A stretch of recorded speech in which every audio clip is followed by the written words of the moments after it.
Hello my dear students, एक बार फिर से आप सभी बच्चों का केमिस्ट्री की क्लास के अंदर वेलकम करता हूं। बच्चों, आज हम क्लास 11 का एक important topic hydrogen bonding start करेंगे। ये टॉपिक आपके बोर्ड के पॉइंट ऑफ व्यू से तो इम्पोर्टेंट है ही, इसके अलावा आपको नीट और जीके प्रिपरेशन में भी काफ़ी हेल्प करने वाला है। तो आइए स्टार्ट करते हैं फ्रॉम हाइड्रोजन बॉन्डिंग कि हाइड्रोजन बॉन्डिंग क्या होती है और कैसे ये मॉलिक्यूल्स के बीच में एक्सिस्ट होती है। तो hydrogen bonding is a force of attraction is a force of attraction in between more electronegative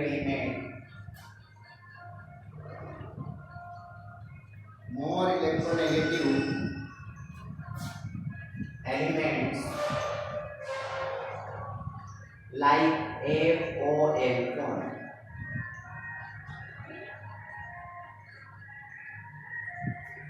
A force of attraction in between more electronegative element, fluorine, oxygen or nitrogen with hydrogen element.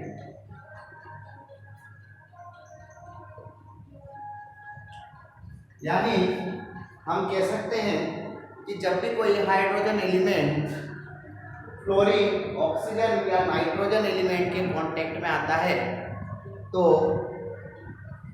इनके बीच में एक force of attraction जो है वो operate हो जाता है, develop हो जाता है, और इसी फोर्स ऑफ अट्रैक्शन को हम हाइड्रोजन बॉन्डिंग जो है कंसीडर करते हैं। तो hydrogen bonding is a force of attraction in between more electronegative element with hydrogen element. तो यहाँ हम देखते हैं कि ये किस तरीके से एक्सिस्ट करती है। तो जैसे कि हम जानते हैं हाइड्रोजन बॉन्डिंग H और F मॉलिक्यूल में हाइड्रोजन बॉन्डिंग मिलती है। H2O में हमें हाइड्रोजन बॉन्डिंग देखने को मिलती है। अमोनिया के अंदर हमें हाइड्रोजन बॉन्डिंग देखने को मिलती है।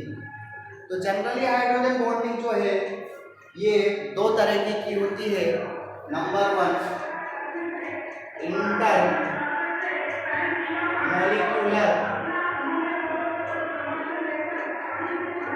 Hydrogen bonding and number 2 is intra molecular hydrogen bonding.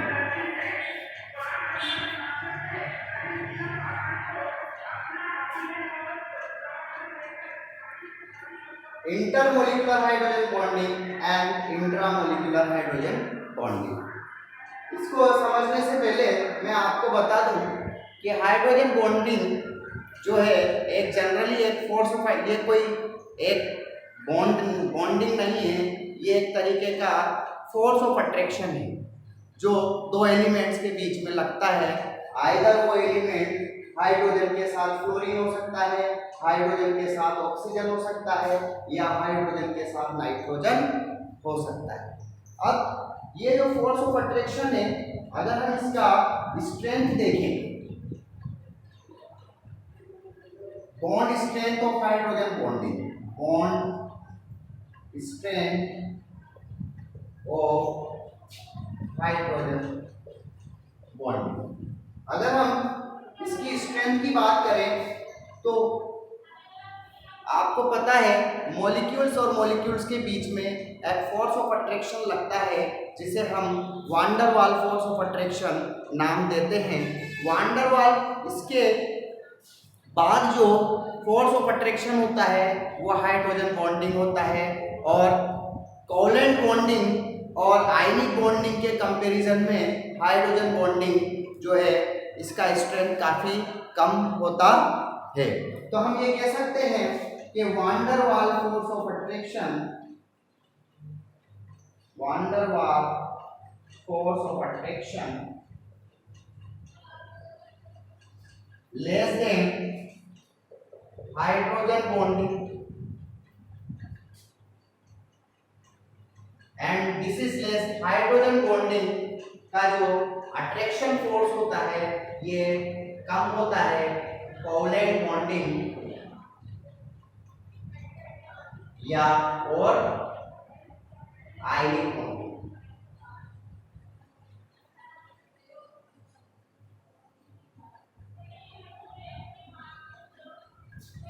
जैसे मैं अगर आपसे कहूं तो van der Waals force of attraction जो मॉलिक्यूल्स के बीच में लगता है, ये इसका जो स्ट्रेंथ होता है, इसकी जो पावर होती है, ये लगभग 8 किलो जूल पर मोल या लेस देन 8 किलो जूल पर मोल से भी इसका अट्रैक्शन पावर कम होता है।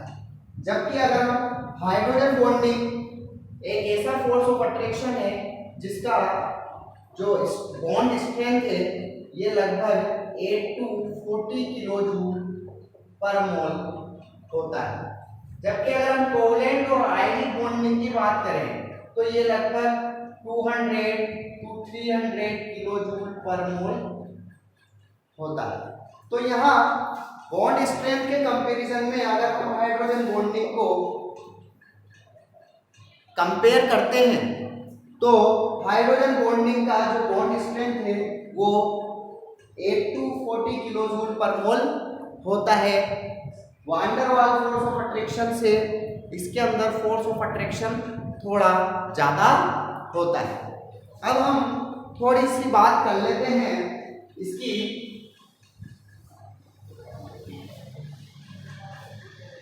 कि हाइड्रोजन बॉन्डिंग जो दो टाइप की होती है, इंटरमोलिकुलर हाइड्रोजन बॉन्डिंग और intramolecular hydrogen bonding.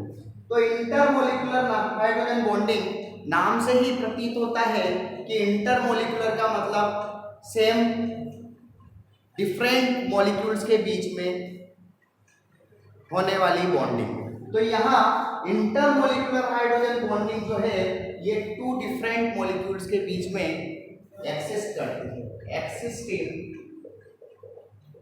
two different molecules।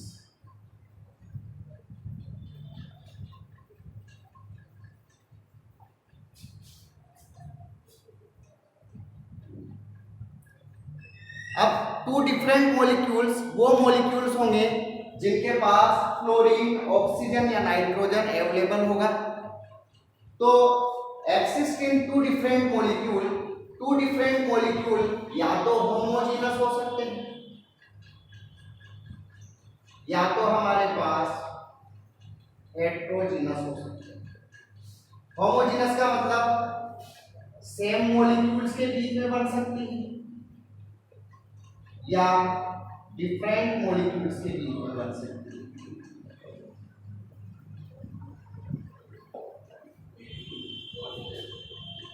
हम पहले होमोजीनस का एग्जांपल देखते हैं। होमोजीनस मॉलिक्यूल्स के बीच में किस तरीके से हाइड्रोजन बॉन्डिंग एक्सिस्ट करती है। तो सपोज करो हम इसका एग्जांपल लेते हैं HF hydrogen fluoride, hydrochloric acid. इसके अलावा जैसे मैंने बताया H2O, जैसे अमोनिया, जैसे एसिटिक एसिड, जैसे H3BO3, बोरिक एसिड। इन सब के अंदर जो है हमारे पास homogeneous intermolecular hydrogen bonding exist करती है। कैसे? हम जैसे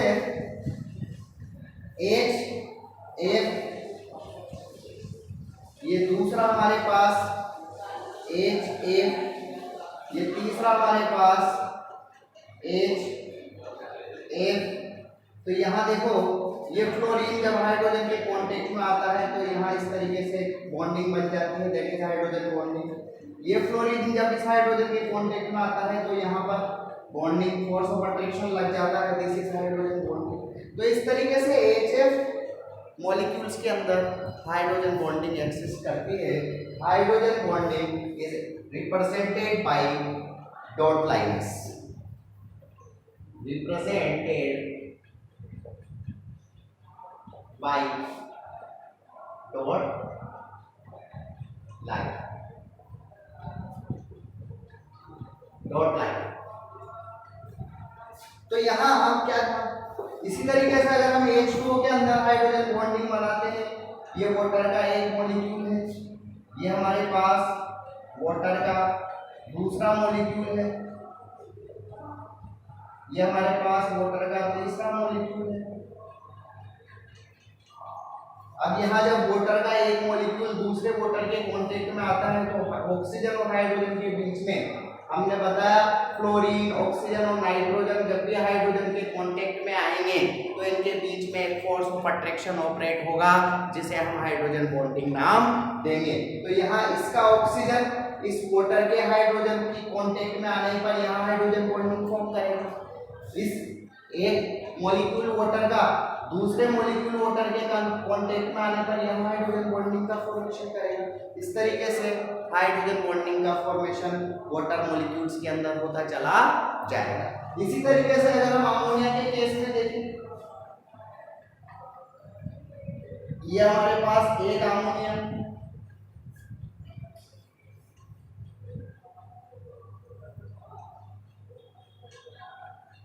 H और ये हमारे पास दूसरा अमोनिया मॉलिक्यूल। यहाँ जब इस अमोनिया का नाइट्रोजन हाइड्रोजन के कांटेक्ट में आता है तो यहाँ फिर हाइड्रोजन बॉन्डिंग का फॉर्मेशन होता है। इस तरीके से अमोनिया मॉलिक्यूल्स के अंदर हाइड्रोजन बॉन्डिंग का फॉर्मेशन होता चला जाएगा। अब यहाँ हम जितना भी देख रहे हैं हाइड्रोजन बॉन्डिंग जो है एक्सिस्ट कर रही है two different molecules, but two different molecules are same molecules. तो इस तरीके की हाइड्रोजन बॉन्डिंग को हम generally homogeneous intermolecular hydrogen bonding consider करते हैं। इसी तरीके से अगर हमें हेटेरोजेनस की बात करें,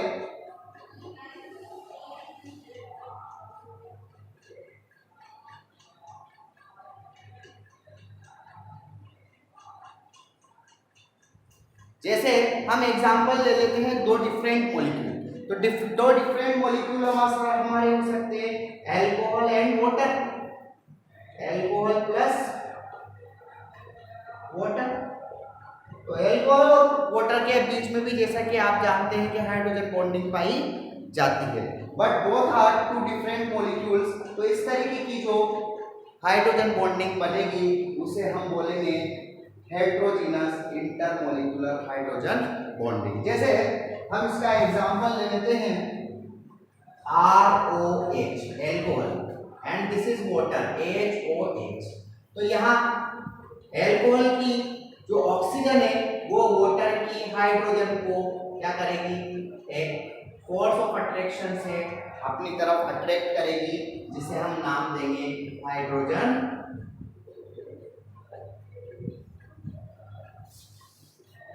तो इस तरीके से हम समझ सकते हैं कि हेटेरोजेनस मॉलिक्यूल्स के अंदर भी इंटरमोलिकुलर हाइड्रोजन बॉन्डिंग जो है वो एक्सिस्ट होती है। तो ये तो थी हमारी इंटरमोलिकुलर हाइड्रोजन बॉन्डिंग जो दो डिफरेंट मॉलिक्यूल्स के बीच में बनती है। अब हम बात करते हैं इंट्रामोलिकुलर हाइड्रोजन बॉन्डिंग की। इंट्रामोलिकुलर हाइड्रोजन बॉन्डिंग वो बॉन्डिंग होती है जो सेम मॉलिक्यूल्स के अंदर बनती है। तो second intramolecular hydrogen bond.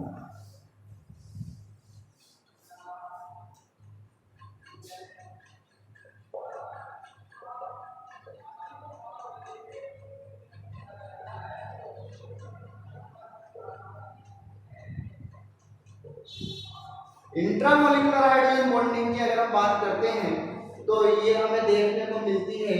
Example हम इसका लेते हैं ऑर्थो नाइट्रोफिनोल। ऑर्थो नाइट्रोफिनोल के अंदर हमें इंट्रामोलिकुलर हाइड्रोजन बॉन्डिंग देखने को मिलती है। और इंट्रामोलिकुलर हाइड्रोजन बॉन्डिंग वो हाइड्रोजन बॉन्डिंग है जो सेम मॉलिक्यूल्स के अंदर यानी एक ही मॉलिक्यूल्स के अंदर बन जाती है। तो देखो हम ऑर्थो नाइट्रोफिनॉल का एक एग्जांपल लेते हैं। This is ortho nitrophenol. Ortho position पर नाइट्रो ग्रुप जुड़ा हुआ है इसलिए, और दिस इज फिनॉल, तो ये कहलाएगा हमारा ortho nitrophenol.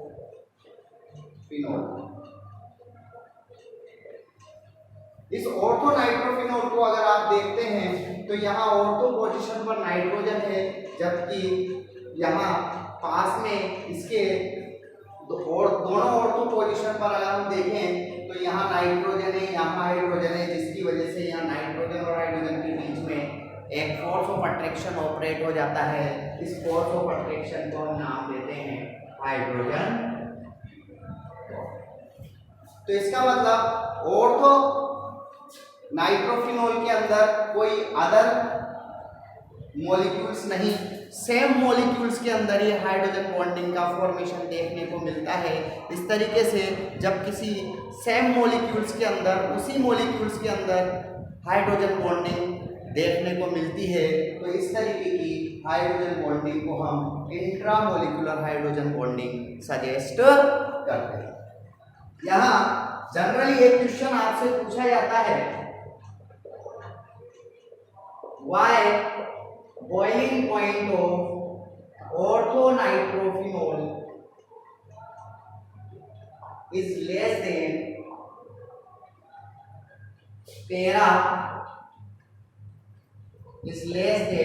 meta or para nitrophenol.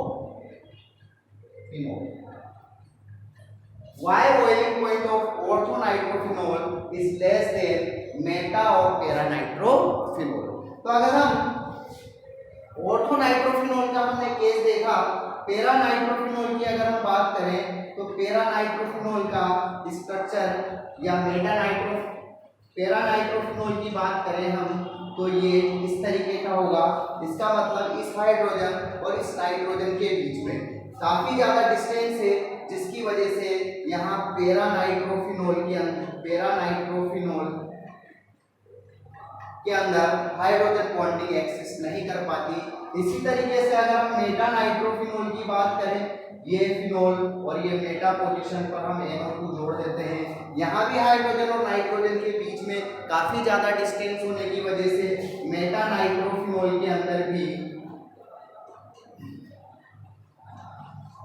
Same molecules के अंदर हाइड्रोजन बॉन्डिंग फॉर्म नहीं हो सकती। लेकिन यहाँ पैरा नाइट्रोफिनॉल किसी दूसरे पैरा नाइट्रोफिनॉल के साथ जो है हाइड्रोजन बॉन्डिंग एक्सिस्ट कर सकता है। जैसे हम कह सकते हैं, इस तरीके से हम बना लेते हैं OH NO2,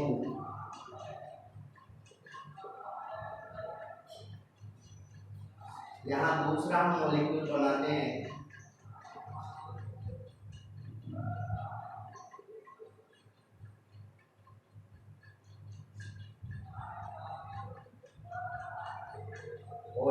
यहाँ हाइड्रोजन और नाइट्रोजन के बीच में बॉन्डिंग बन सकती है। तो दो डिफरेंट मॉलिक्यूल्स पैरा नाइट्रोफिनॉल या दो डिफरेंट मॉलिक्यूल्स मेटा नाइट्रोफिनॉल के बीच में इस तरीके से हाइड्रोजन बॉन्डिंग एक्सिस्ट कर सकती है। तो जब दो डिफरेंट मॉलिक्यूल्स के बीच में हाइड्रोजन बॉन्डिंग एक्सिस्ट करेगी तो हमें इस फोर्स ऑफ अट्रैक्शन को तोड़ने के लिए, ब्रेक करने के लिए हमें ज़्यादा एनर्जी जो है वो सप्लाई करनी पड़ेगी। ड्यू टू दिस रीज़न हम कह सकते हैं कि पैरा और मेटा नाइट्रोफिनॉल के बॉइलिंग पॉइंट जो होते हैं वो ऑर्थो नाइट्रोफिनॉल के कंपैरिजन में ज़्यादा होते हैं, क्योंकि ऑर्थो नाइट्रोफिनॉल के अंदर खुद मॉलिक्यूल्स के अंदर जो है हाइड्रोजन बॉन्डिंग एक्सिस्ट होती है, जबकि पैरा और मेटा नाइट्रोफिनॉल के केस में अगर हम देखें तो डिफरेंट मॉलिक्यूल्स पास आकर एक दूसरे के साथ हाइड्रोजन बॉन्डिंग का फॉर्मेशन कर देते हैं, और जिसकी वजह से हमें इनको सेपरेट करने के लिए, अलग करने के लिए कुछ अमाउंट में एनर्जी देनी पड़ेगी। ड्यू टू दिस रीज़न हम कह सकते हैं कि boiling point of para nitrophenols and meta-nitrophenols is more than boiling point of orthonitrophenol। तो इस तरीके से आप इसको समझ सकते हैं।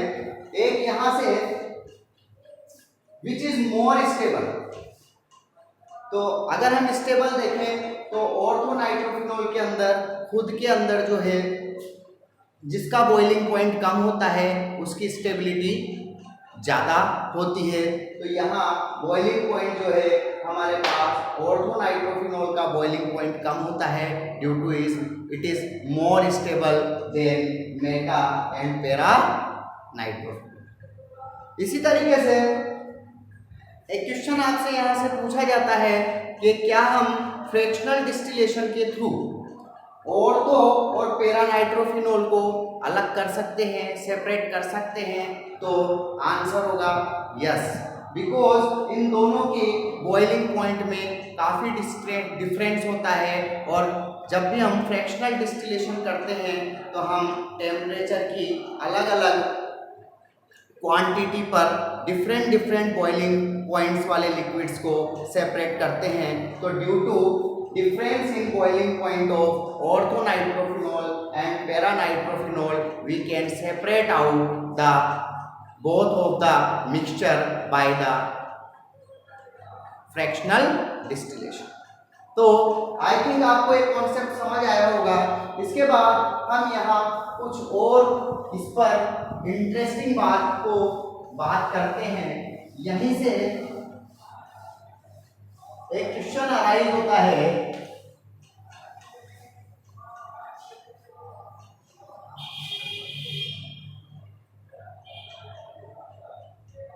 why ice floats on water surface। Ice water की सरफेस पर क्यों फ्लोट करती है? Why ice floats on water surface। तो अगर जब हम एक बीकर लेते हैं और इस बीकर में हम कोई पानी लेते हैं, वाटर लेते हैं और इसके अंदर हमने एक आइस का पीस डाल दिया, तो हम देखते हैं ये आइस का पीस जो है वाटर की सरफेस पर जो है वो फ्लोट करता है, तैरता है। What is the reason behind it? क्योंकि हमने पढ़ा है आइस जो है सॉलिड है और वाटर इज ए लिक्विड। तो हमने पढ़ा है कि सॉलिड का जो है डेंसिटी लिक्विड की डेंसिटी से ज़्यादा होता है और जिसका डेंसिटी होता है ज़्यादा होता है वो नीचे डूब जाता है। But ice does not dip in water. Why? तो यहाँ हम कहते हैं आइस का जो डेंसिटी है, डेंसिटी ऑफ आइस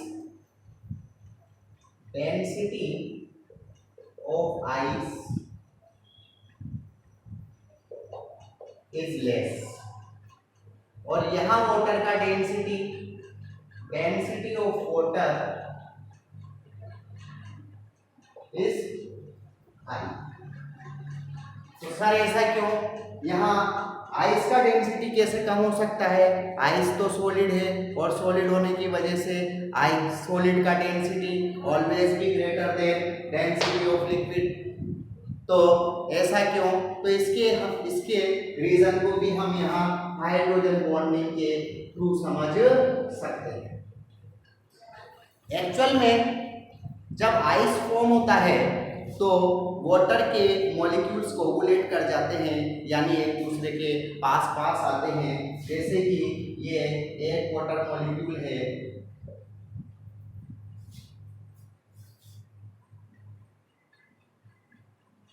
यहाँ ये दूसरा वाटर मॉलिक्यूल है, यहाँ हमारे पास ये तीसरा वाटर मॉलिक्यूल है,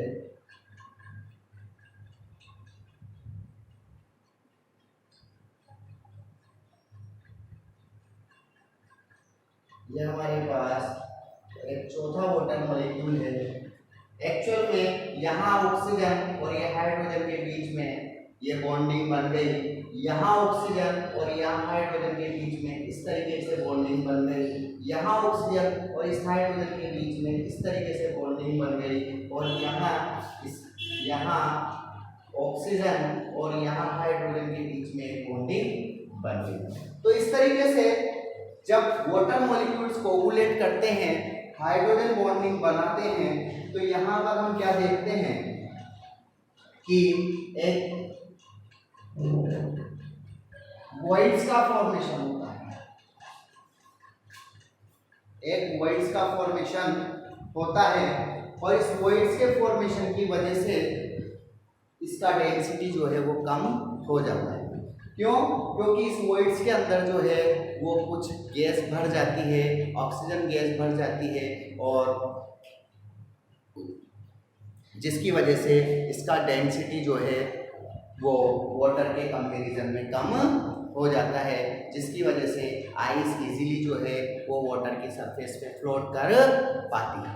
तो हम यहाँ देख सकते हैं कि इस स्ट्रक्चर को, जो आइस का जो स्ट्रक्चर बनता है, structure of ice, this is structure of ice. इस आइस की स्ट्रक्चर को अगर हम गौर से देखते हैं तो इस आइस के स्ट्रक्चर में एक वाटर का मॉलिक्यूल जो है वो चार वाटर के मॉलिक्यूल्स के थ्रू जो है वो जुड़ा हुआ होता है, जिसके अंदर ये दो हाइड्रोजन बॉन्डिंग बनाता है और दो कोवलेंट बॉन्डिंग का फॉर्मेशन करता है। यहाँ आप देखें, ये एक वाटर का मॉलिक्यूल दो बना रहा है कोवलेंट बॉन्ड, और दो बना रहा है हाइड्रोजन बॉन्डिंग। तो जब भी वाटर के मॉलिक्यूल्स कोगुलेट कर जाते हैं, पास आते हैं और आइस का स्ट्रक्चर फॉर्म करते हैं, तो इस स्ट्रक्चर के अंदर हम देखते हैं कि एक वाटर का मॉलिक्यूल जो है वो एक वाटर मॉलिक्यूल जो है वो चार वाटर मॉलिक्यूल के थ्रू जो है वो सराउंड होता है, और इस सराउंड के अंदर वो दो वाटर मॉलिक्यूल के साथ तो हाइड्रोजन बॉन्ड का फॉर्म करता है। यहाँ तो हाइड्रोजन बॉन्ड फॉर्म होते हैं, और दो वाटर मॉलिक्यूल्स के साथ वो जो है कोवलेंट बॉन्ड का फॉर्मेशन करता है। तो यहाँ दो कोवलेंट बॉन्ड बनते हैं, दो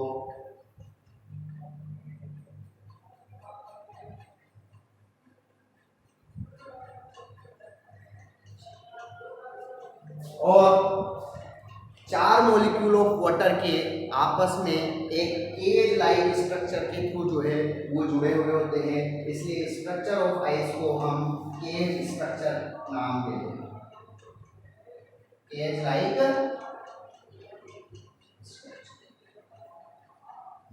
तो वाटर की जो स्ट्रक्चर होती है this is cage like structure होती है। इसकी वाटर की केज लाइक स्ट्रक्चर के अंदर चार वाटर मॉलिक्यूल जो है एक दूसरे के साथ जुड़े हुए होते हैं, एक दूसरे के साथ सराउंड होते हैं, जिसमें से दो वाटर मॉलिक्यूल दो हाइड्रोजन बॉन्ड का फॉर्मेशन करते हैं और दो कोवलेंट बॉन्ड का फॉर्मेशन होता है। यानी और चारों वाटर के मॉलिक्यूल, जब चार वाटर के मॉलिक्यूल इस तरीके से केज लाइक स्ट्रक्चर के थ्रू जुड़े हुए होते हैं तो अपने बीच में एक वॉइड यानी एक एम्प्टी स्पेस का फॉर्मेशन करते हैं, जिसे हम वॉइड नाम देते हैं। और इस एम्प्टी स्पेस में ऑक्सीजन जो है वो डिसॉल्व होती है। Due to dissolve of oxygen इसका डेंसिटी जो है वाटर के कंपैरिजन में कम हो जाता है, और हम कह सकते हैं density of ice is less than density of water. Due to this reason easily वो ice can easily float on the surface of water. तो आई थिंक आपको ये कॉन्सेप्ट जो है इंटरेस्टिंग लगा होगा। इसी के साथ मैं आपसे अलविदा लेता हूँ। मिलते हैं हम नेक्स्ट क्लास में किसी नेक्स्ट इंटरेस्टिंग टॉपिक के साथ।